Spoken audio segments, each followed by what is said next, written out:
Na-invite kami ni Daddy Christian sa Creators Day ng TikTok. Abaw!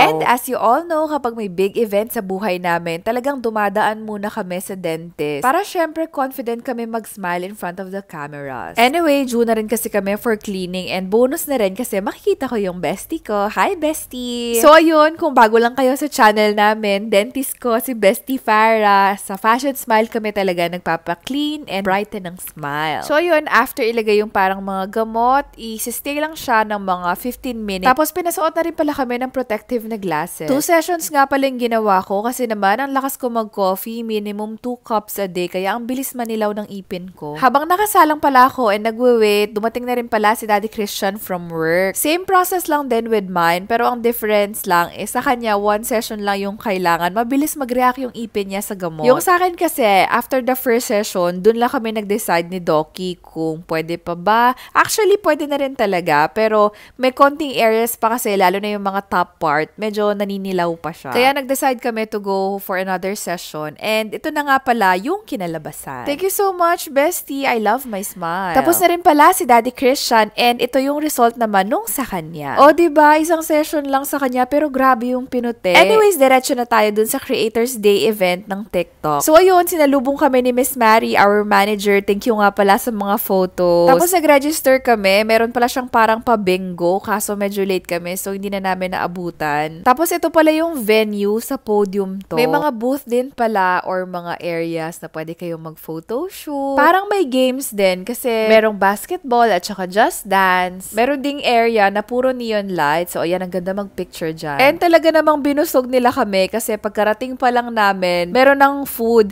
Maya-maya, may snack. Tapos maya-maya, may food ulit. Tapos pag naglaro ka, may food ka ulit.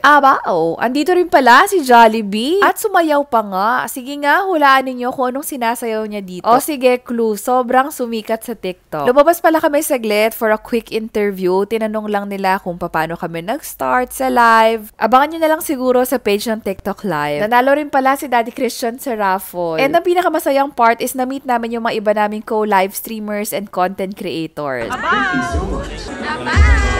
Fashion Smile! By the way, guys, kung gusto nyo palang mapanood kami mag-live sa TikTok, before kasi dun sa account ko at Chin Caperal, lumipat na kami sa account na ni Daddy Chan at Chan Caperal. Para yung account ko, focus na lang sa travel and lifestyle and unboxing, mga chin-chan checks at saka crochet. O, diba? Ang dami na nga. Tapos sa account ni Daddy Chan naman, purely music na lang. So, guys, live kami on TikTok at Chan Caperal every Mondays, Wednesdays, Fridays, 8 to 9 p.m. See you there!